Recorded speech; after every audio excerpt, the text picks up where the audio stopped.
हाँ स्टूडेंट्स, मैंने कहा था आपसे कि सेकंड और फोर्थ क्वेश्चन आपको करना है और फिफ्थ क्वेश्चन मैं आपको करा रहा हूँ इसका 14.1 का। आप देखिए जरा इसको। A study was conducted to find out the concentration of sulfur dioxide in the air in parts per million, ppm कहते हैं इसको, parts per million of a certain city. The data obtained for 30 days is as follows. ठीक है, तो आप थोड़ा इस चीज पर जोर दें कि आपको पहले बात तो समझ आए, पहले क्वेश्चन में जो प्रॉब्लम है वो समझ में आए, तब आप उसको करना शुरू करें। इसमें क्या है कि एक स्टडी जो है वो कंडक्ट की गई जिसमें सल्फर डाइऑक्साइड का कॉन्सेंट्रेशन इन एक पर्टिकुलर सिटी के अंदर, किसी सिटी के अंदर एयर में कितना सल्फर डाइऑक्साइड है, कितना उसका, और उसको नापते हैं, उसको मेजर करते हैं पीपीएम में, पार्ट्स पर मिलियन में। ठीक है, तो उसका 30 डेज का डाटा है ये। ठीक है, on the basis of this data आपको करना क्या क्या है, you have to make a grouped frequency distribution table for this data with class intervals भी दिए हैं, 0.00 टू 0.04 और 0.04 से 0.08 है। इनके बीच में जो डिफरेंस है वो 0.04 का रहेगा। ठीक है, और for how many days was the concentration of sulphur dioxide more than 0.11 part पर मिलियन, यानी 0.11 से ज्यादा कितने दिनों तक रहा यहां पर concentration of sulphur dioxide in a certain city. तो पहले तो जो क्लास लिमिट्स जो हमें लेनी है उसको लेना, क्लास इंटरवल लेना है 0.04 का, और शुरू करना है 0.00 से 0.04 को। ठीक है, तो concentration of sulphur dioxide in PPM 0.00 से 0.04 तक। अब आप देखें कि इसमें 0.22 ये मैक्सिमम है। तो मैक्सिमम है तो हमें 0.20 से 0.24 मैक्सिमम, जो इसकी जो बड़ा सबसे बड़ा क्लास होगा, इसका क्लास इंटरवल वो होगा 0.04 तक, 24 तक, 0.24 तक। अब हमारी जो ये डिफरेंट ये जो कैटेगरी है, इसमें क्या क्या आएगा, 0.00 से 0.04 के बीच में कितने आएंगे। देखो 0.00 से 0.04 में ये आ जाएगा 0.03 एक, उसके अलावा 0.04 है, 0.04 नहीं आएगा इसके अंदर। ठीक है, 0.02 आ जाएगा। ठीक है, 0.20 ये नहीं आएगा, 0.0, 0.13, 0.07, 0.01 आएगा, 3 हो गए, और 0.05 नहीं आएगा, 0.01 अगेन, तो आपके पास 4 हो गए, तो फ्रीक्वेंसी हो जाएगी इसकी 4। ठीक है, 0.04 से 0.08 तक ये कितने होंगे, 0.04 से 0.08 तक। ठीक है, अब देखते हैं 0.04 से 0.08, 4 से ऊपर, तो ये हो जाएगा 0.04 इंक्लूड किया जाएगा इसमें 1, 2, 2, 2, 2, 0.08 तक है ना, 2, 3, 3, 3, 3, 3, 4, 4, 4, 5, 5, 5, 5, 6, 6, 6, 7, 7, 7, 8, तो यहां पर आ गए 8, और है कुछ 0.08, 0.08 ये और है, 0.05 भी आ जाएगा, तो ये हो गए 9, 9। अब रह जाते हैं 0.08 से 0.12, तो 8 से 12 के बीच में, तो 0.08 दिस विल बी इंक्लूडेड 1, 2, 3, 3, 3, 3, 0.08 से 1, 2, 3, 3, 4, 5, ये नहीं आएगा, 5, 5, 6, 7, 8, 8, 8, 8, 8, 8, 8, 8, और ये भी आएगा 9, तो यहां पर 9 है। और नेक्स्ट इज 0.12 से 0.16 तक, 12 से 16 तक, 12 नहीं लेंगे, 12 है कहीं, 12 ले लेंगे, 1, 2, 2, केवल 2 है क्या, 0.0, 0.0, हाँ 2 है तो 2 ले लेंगे, उसका 0.16 से 0.20, 0.1616 से 20 16 लेंगे, 0.17 भी लेंगे, 2 3 ये भी आ जाएगा, मगर ये नहीं आएगा, 3 हो गए, 4 आ जाएगा, 4 ही होंगे,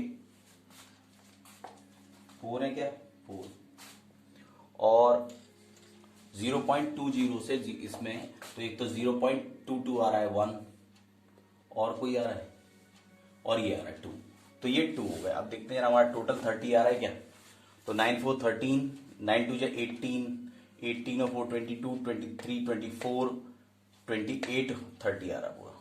ठीक है, तो इस तरह से हम अपनी फ्रीक्वेंसी डिस्ट्रीब्यूशन टेबल बना लेंगे। और नेक्स्ट जो क्वेश्चन सेकंड आंसर है होना चाहिए इसका, क्या क्वेश्चन पढ़ते हैं, for how many days was the concentration of sulphur dioxide more than 0.11 parts पर million ppm।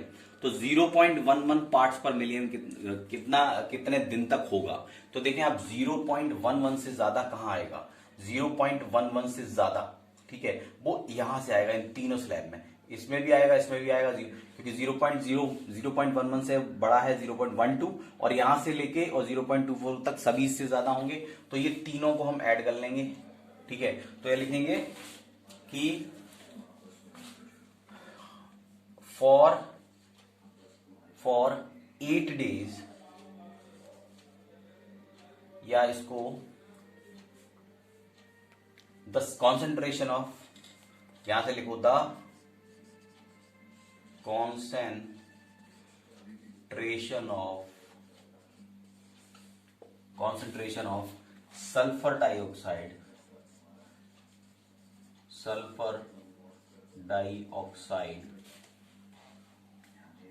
the concentration of sulfur dioxide more than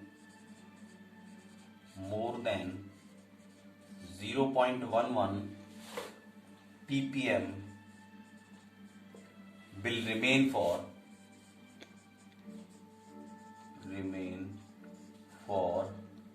8 days।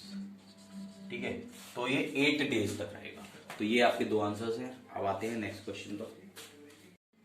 हाँ स्टूडेंट्स, मैं आपको 8th क्वेश्चन और करवा रहा हूँ, और ये सारे क्वेश्चंस जो मैंने 6 और 7 आपके लिए छोड़ा है, या 9th भी आप ही करेंगे, तो ये क्वेश्चन मैंने आपके लिए इसलिए छोड़े हैं क्योंकि सारे सेम हैं, बस उनकी उसके अंदर जो लैंग्वेज है उसको ध्यान से पढ़ेंगे आप, ताकि आपको ये समझ आ जाए कि इसमें क्या है, क्या पूछा गया है। ठीक है, ये बहुत जरूरी है कि आप क्वेश्चन समझें, ये बहुत जरूरी है कि आप अपनी आप जो है प्रॉब्लम्स को समझें, प्रॉब्लम समझेंगे तो आप सही से कर पाएंगे। देखिए इसमें भी तो आपको कितने 2-3 क्वेश्चन आपको करने हैं, क्वेश्चन नंबर 6, 7 और 9, 3 क्वेश्चन आपको करने हैं। कल मैं आपको नेक्स्ट एक्सरसाइज स्टार्ट करूंगा आपकी। ठीक है, तो ये क्वेश्चन देखते 38 क्वेश्चन देख लेते हैं। 30 children were asked about the number of hours they watched TV. ठीक है, तो 30 चिल्ड्रन जो 30 बच्चे हैं कहीं से भी, और उनको पूछा जाता है कि आप कितने नंबर ऑफ आवर्स में टीवी देखते हो। ठीक है, टीवी प्रोग्राम्स देखते हो इन द प्रीवियस वीक, पिछले हफ्ते में आपने कितने घंटे टीवी प्रोग्राम्स में दिए, टीवी प्रोग्राम्स देखे। The results were found as follows. तो रिजल्ट्स हमारे सामने है ये वाले। ठीक है, 30 चिल्ड्रन से हम बताया, किसी ने बोला 1 आवर देखते हैं, 2 आवर देखते हैं, और मैक्सिमम 15 आवर तक उन्होंने बोला कि हम देखते हैं।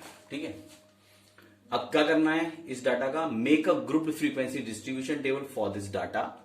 इस डाटा से mixed grouped frequency distribution table बनानी है, taking class width 5, class width हमें 5 रखनी है, one of the class interval और एज 5 to 10।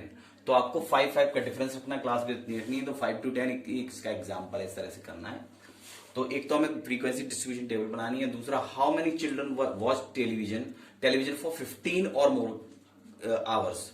तो कितने नंबर ऑफ चिल्ड्रन ऐसे हैं जो 15 या 15 से ज्यादा आवर्स तक टीवी देखते हैं, कितना ज्यादा। ठीक है, तो पहले हम ग्रुप फ्रीक्वेंसी डिस्ट्रीब्यूशन टेबल बना लेते हैं। जो हमने क्लास इंटरवल्स लिए वो 0 to 5, क्योंकि मिनिमम नंबर 1 है, तो 0 to 5, 5 to 10, 10 to 15 और 15 to 20, क्योंकि 15 से ऊपर कोई नंबर नहीं है, तो लास्ट जो क्लास इंटरवल है वो हमारा 15 to 20। अब जरा देख लेते हैं 0 से 5 में कितने आ रहे हैं। 0 से 5 में 1 2 3 4 5 6 7 8 9 10 10 आ रहे हैं। 5 मारे 10, ठीक है, 5 to 10।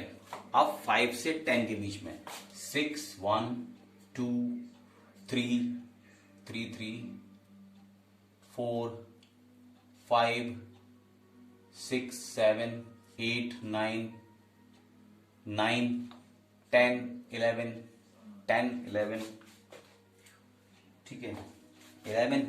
और देख लेते हैं 5 to 10 है ना, तो 5 to 10 में और कोई तो नहीं रह गया। 5 to 10, 5 to 10 में इतना ही रह गए ये दोनों, 11 12 12 13, ठीक है अब तो कुछ नहीं रह गया, 12 और 13 रह गया था, तो ये टोटल आ गए 13, ये हो गया 13, ठीक है। उस 10 to 15 के बीच में कौन है, कितने हैं 10 to 15, 10 से फिर 15 के बीच में, तो ये देख लेते हैं 10 भी लेना इंक्लूड होगा ये 1 2 3 3 3 4 5, आई थिंक 5 है शायद, 5 है। और अब बच गए कितने 15 to 22, 15 to 20 में 15 to 20 में एक तो ये बच गया 17 और है, और 15 दो बच गए, तो ये दो यहां पर आ गए, ठीक है। तो टोटल करेंगे तो 10 13 2 25 5 30 आ गया पूरा, ठीक है।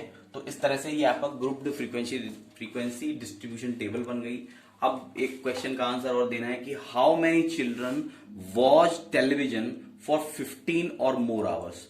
तो 15 और मोर आवर्स में यहां तो 15 इंक्लूड नहीं होता 10 to 15 में, केवल वो इसमें इंक्लूड होगा, क्योंकि 15 को हम इसमें लेंगे और 15 से ज्यादा वाले को भी इसमें लेंगे, तो हमारा आंसर 2 हो जाएगा। तो हम यहां लिखेंगे 2 children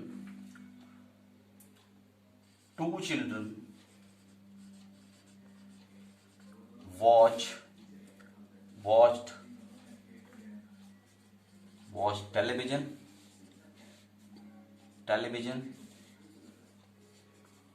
for 15 or more hours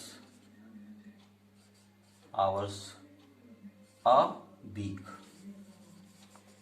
ठीक है। तो आई होप कि ये क्लियर हो गया है। अब इसे 9 तक आपको करना है, क्योंकि सारे क्वेश्चन ऑलमोस्ट केवल उनमें अलग अलग सिचुएशंस हैं करना आपने, बेसिकली यही फ्रीक्वेंसी डिस्ट्रीब्यूशन टेबल बनानी है या एक आध क्वेश्चन इस तरह का देना है, ठीक है। तो आप इतना क्वेश्चन नंबर 9 तक आप करेंगे इसको, ठीक है। तो ये एक्सरसाइज कंप्लीट हो जाएगी। कल मैं आपको 14.3 स्टार्ट करवा दूंगा नेक्स्ट वीडियो में। ओके।